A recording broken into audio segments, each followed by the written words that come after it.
morning. Do you know, I feel like we've had so many great stories already that that's a bit about what my preach is on, so it's like, what more can I say? A good story. Annie's going to help me by turning my slides on, I noticed, thank you. So we're continuing our stories, our series rather, on Remember When. And this section this week is about Jesus transforms lives, Jesus changes lives. So remember when. And it's we're learning a little bit about how to share our story in a real, a simple but genuine way, aren't we? That's what we're doing.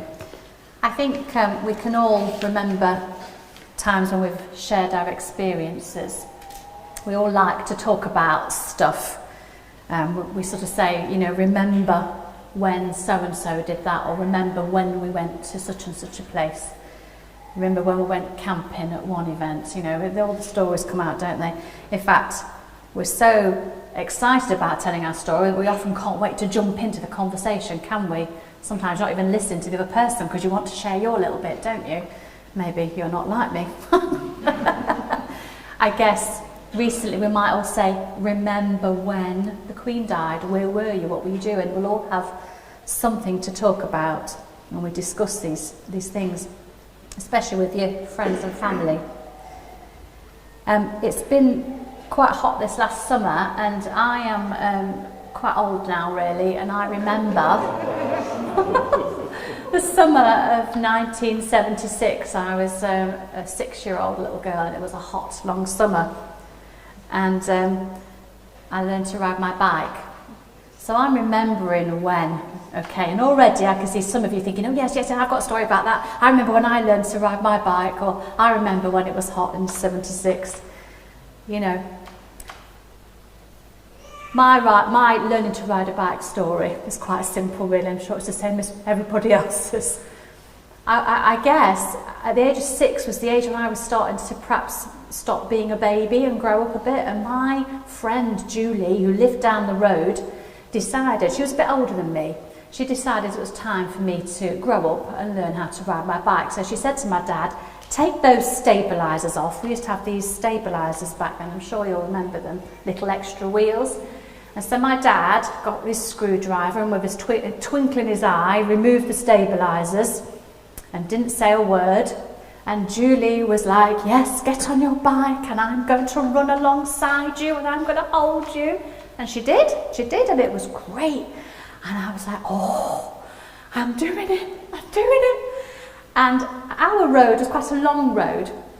And we get to the point where there's a bit of a bump as it crosses the road. And then it goes steeply downhill. And I thought, good, I've got to the end of this flat bit. We're going to turn around now and go back. Oh, no. Julie was much older and wiser than me at the age of 7. And she gave me this almighty shove and off I zoomed down the hill. And I'm sure you can picture that with my plaits flying. Whee! I tell you what, by the time I got to the bottom of that hill, I'd certainly found the brakes, and yeah, I think I'd almost learnt to ride my bike. Was it the scariest moment of my 6-year-old life? Yes. But I remember it. I remember learning to ride my bike. And it's a story, isn't it, that I can never forget. And you'll all have similar stories. So let's look at, we'll change slides to John. John's Gospel is where my chapter's taken from today, John chapter 9. Now John, we've already talked about John back in the summer, being the beloved disciple who loved to share the stories of Jesus. And there's some examples here. We've got, he changes the water into wine. The nobleman's son in chapter 4, he's about to die and Jesus raises him from the dead. And all these other examples. And you can see where John is actually using these real stories to demonstrate that Jesus is actually not just a man, but he's the Son of God. And he's demonstrating his deity, his glory, his messiahship, that these stories, amazing miracles, point to the fact that he's the Son of God. and they demonstrate his glory, and they lead others to begin to believe. The signs bring belief. And even where the nobleman's son is raised, Jesus is in Cana, and the son of this nobleman is in Capernaum. They're miles away. So John is showing that the amazingness of this man, Jesus, he transcends space and distance. So he's got this deity, he's glorious. And we see the feeding of 5,000. And chapter 9 brings us to how the blind man is healed, which we'll look at in a second. I think, we all know, I think Phil Knox mentioned this last week actually, about Jesus loved stories as a way for us to learn, and he used the parables a lot, didn't he? Which were great stories. He was the greatest storyteller, really. But we all like a powerful story that's real, and when it's a real, genuine story, it's quite authentic, and like the story that Beth's just shared with us today, it's made me cry, because I remember years ago praying for Dominic. I don't know him, but I've prayed for him. So you feel part of the story as well, don't you? I recently cried my way through the film. It's called 13 Lives. I don't know if any of you have watched it, about the amazing cave rescue in Thailand. Amazing story of heroism, and how these boys were saved. And it's a risky, adventurous story, but it's uplifting and it's life-transforming. I'm sure it was life-transforming for the ones that were rescued. They lived to tell the story. It was real. But John's Gospel, he's saying, well, this is the greatest story ever told. And he said it points to even greater things, not just about people's lives being changed, but the fact that this is Jesus, who is God's Son, incarnation. He talks about resurrection, that Jesus, he died and rose from the dead. And further still, that this same Jesus, as Mark's mentioned, is still alive today and transforming lives today. Wow, isn't that amazing? So John chapter 9, if you want to look at it in your Bibles or on your phones, we're going to read the first 11 verses. John chapter 9. Now as Jesus passed by, he saw a man who was blind from birth. And his disciples asked him, saying, Rabbi, who sinned, this man or his parents, that he was born blind? And Jesus answered, neither this man nor his parents have sinned, but that the works of God should be revealed in him. I must work the works of him who sent me while it is day. The night is coming when no one can work. As long as I am in the world, I am the light of the world. When he had said these things, he spat on the ground and made clay with the saliva. And he anointed the eyes of the blind man with the clay. And he said to him, go wash in the pool of Siloam, which is translated as sent. So he went and washed, and he came back seeing. Therefore, the neighbours and those who previously had seen that he was blind said, is not this he who sat and begged? And some said, yes, this is he. And others said, well, he's like him. And he said, I am he. And therefore they said to him, how were your eyes opened? And the man answered and said, a man called Jesus made clay and anointed my eyes and said to me, go to the pool of Siloam and wash. So I went and washed, and I received sight. Simple story that had transformed his life. And I'm not going to dissect every little verse, but I do want to just point out a couple of things here. Verse 5, Jesus is saying, I am the light of the world. And we all understand. He says, I've come to do the work of my Father who is in heaven. And I bring light into the world, light into the darkness, to glow up a room, to light up a room. Light changes things, doesn't it? We've been having a discussion, myself and my husband, about how many lights that we have in the garden. And of course, every time a cat comes by, the light comes on and you've got like a spotlight. And it's like, how many lights can you have? But it makes a difference. That garden's quite dark, so you do need some light in there. So Jesus is bringing light into a dark world. And it is quite important here because we have this very physical miracle where a blind man has been in darkness all his life. He's not been able to see. And suddenly he receives his sight. So how startling is that? But we're not just talking physically here, we're talking spiritually, aren't we? Jesus has got two meanings here.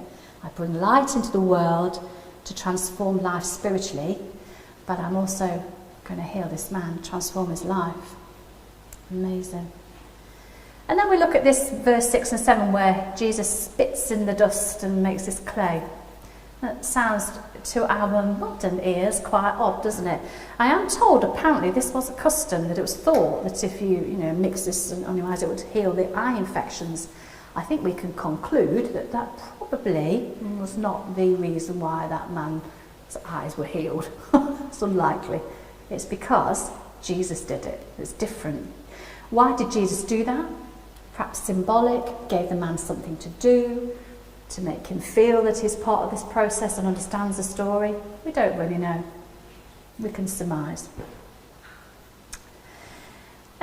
We go on to look at a bit more about the rest of that chapter, and if you've got it open you can follow it. I'm not going to read it all, but the story goes on that these people recognise, and then this story comes to the attention of the religious teachers. And the religious teachers are a little bit suspicious. They've already said, we don't want Jesus to be acknowledged as a Messiah figure. And in followers of Jesus, you're going to be expelled from the temple, really. So they get to talk to this man, and this man tells them, well, I met this man, and he's done this. And he retells his story. Now, this man goes on to tell his story lots of times. He repeats his story. And the religious leaders are checking with him. And they said, well, who is this man? He's a sinner. He shouldn't be healing you on the Sabbath. He's a sinner. And he can't be of God. And they call the man's parents. And they say, is this your son? Was he really blind from birth? And the parents say, oh yes, he's been blind. And yes, he's always been blind. And he's had to sit at the temple gates and beg. And yes, it's our son. And they're saying, well, how has he been healed? And the parents are a little bit, whoa, you're going to ask us things that we can't answer. We don't know. We don't know the answer to that. And if we say what we think, you might chuck us out of the temple. They said, well, ask him. He's old enough. So they ask the blind man and he tells them again, well, he must be from God. He's a prophet. And they get angry at him. They mock him. And they say, you think you know more than we do? And the man is amazed. Because he's got a simple faith at this point. And he's going, well, surely you want to know about this. Surely. But if you can't explain it, how can I explain it? This is amazing.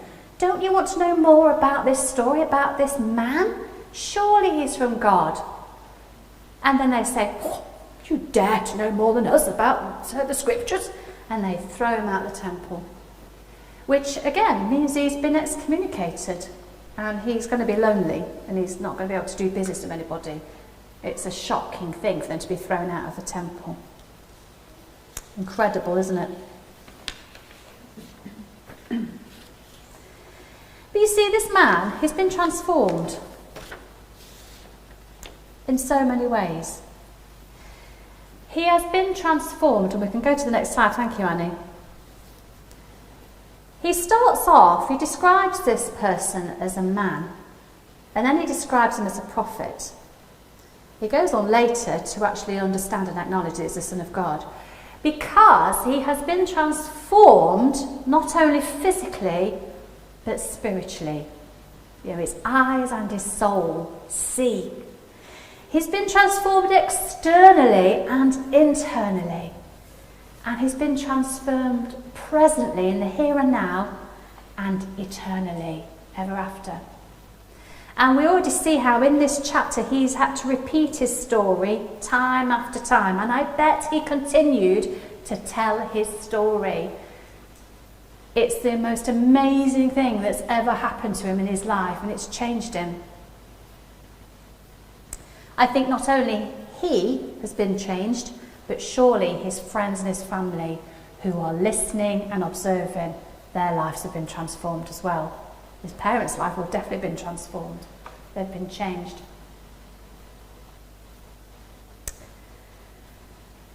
You know that verse 41, Jesus said in the end of that chapter, I have come so that those who do not see may see.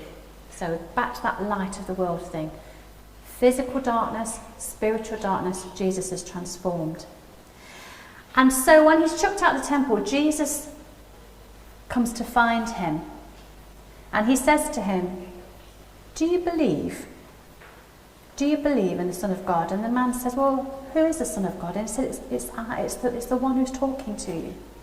And the man's spiritual eyes are opened and he knows that this is the Son of God. So he goes on a journey. He recognises the man, the prophet, the Son of God. He has been completely transformed. It's amazing, isn't it? And telling his story over and over again. And I think we see sometimes modern day stories. We've heard that story from Beth this morning. Amazing story. Just a real, everyday story where lives have been transformed. We know that there's sometimes healings and we hear about transformation and, you know, the Bethel guys that come and talk to us about their transformation. Their lives have been changed physically, psychologically, emotionally, spiritually. Complete transformations. And you know, a couple of weeks ago, Matt was talking to us a bit about the Great Commission, where Matthew 28 verse 19 says, go and make disciples, and I am with you always. And Mark's Gospel says, go into all the world, and signs and wonders will accompany you.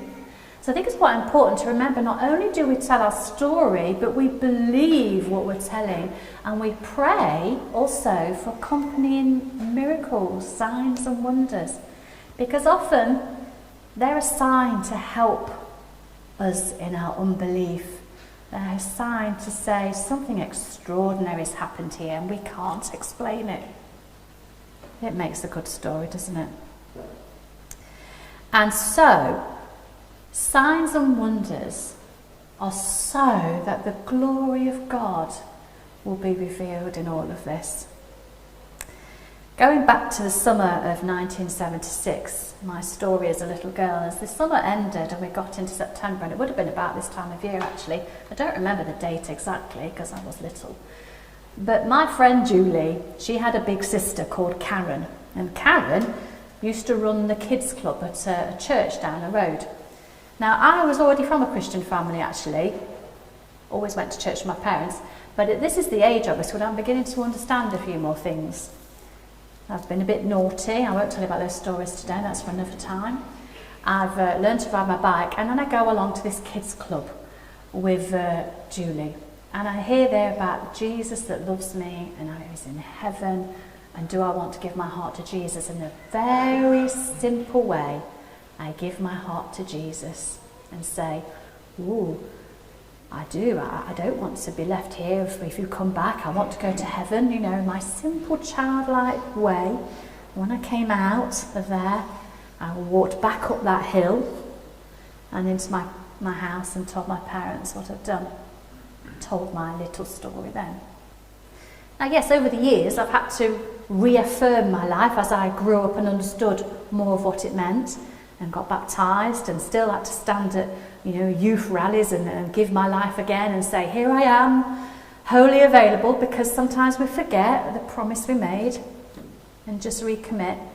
One of the things that Phil Knox has talked about is about us doing a bit of a timeline, which you might see in your life groups this week, looking at a timeline and significant events in your life. Because when we tell our story, it's a good idea if we can keep it simple. Because sometimes we've only got a couple of moments to tell our story. Sometimes we've got a longer time to give all the details. But sometimes we've got a bit of a moment to share. You know, somebody might ask us about something and want to share, don't we?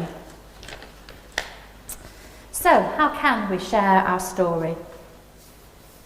It might be that you want to think about, remember when you first decided to become a follower of Jesus. Think about what it was, what happened. And it might be that's the bit of the story you want to share. It might be you remember significant events. What happened? Something that was quite devastating or tragic or difficult, or something that you just suddenly understood. You know, and how did that change you? And it might be that's the bit of the story you want to share. And we're being sort of encouraged to practice sharing our little stories within our life groups. So we've got some practical tips that we can all practice and share with each other. There's a verse in Psalms 107, the psalmist in chapter 107 says, "Therefore, let the redeemed of the Lord tell their stories." Now the psalmist was saying this because he's saying to them, remember what you've been brought from, remember you needed rescuing, remember you were hungry, remember you were in danger, and the Lord rescued you, so tell your story. And there are times when you have been struggling, you have been in danger, you've been rescued, something has happened to you. I know in my life there has been significant incidents where I know that God has stood by me or rescued me. And they're life transforming. They change the way you think. So tell your story. You have been redeemed. You have been delivered. So therefore you are the redeemed of the Lord. So you can tell your story.